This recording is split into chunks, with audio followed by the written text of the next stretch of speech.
The trans-Tasman travel bubble is good to go, but the Prime Minister says it's one step at a time. Australia is in no hurry to open those borders, can I assure you.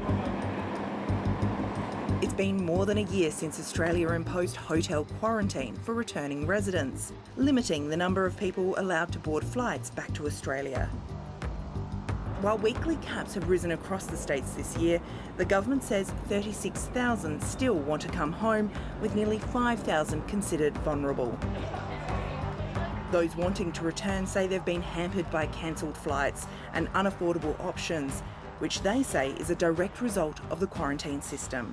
Technically the border's not closed, we all know that, but practically it is. Expats like Jason George have been gathering online. We've tried, the flights are ridiculously expensive, and we've in fact had flights cancelled on us with no alternative proposed. He's one of the two claimants in test cases before the UN's Human Rights Committee. They're being represented by Jeffrey Robertson QC, claiming the government breached an article of the UN International Covenant on Civil and Political Rights that no one should be arbitrarily deprived of the right to enter. While they await their case, the UN says they must be promptly returned to Australia. Effectively, Australia, I guess, can choose not to follow through with the recommendations that come from the committee.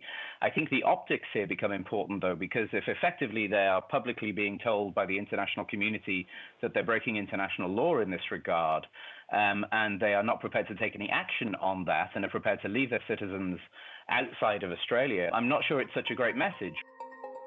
The claim is being supported by advocacy group Free and Open Australia, which hopes other people will join the fight. It looks as though we've won the case, so to speak. The UN has said that they want an immediate repatriation for the two gentlemen and their families, and the government have been very silent on the Australian front.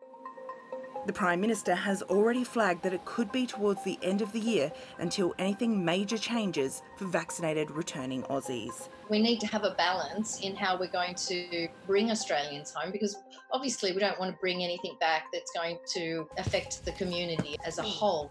Deb returned from India on a DFAT flight and quarantined in the Northern Territory's Howard Springs.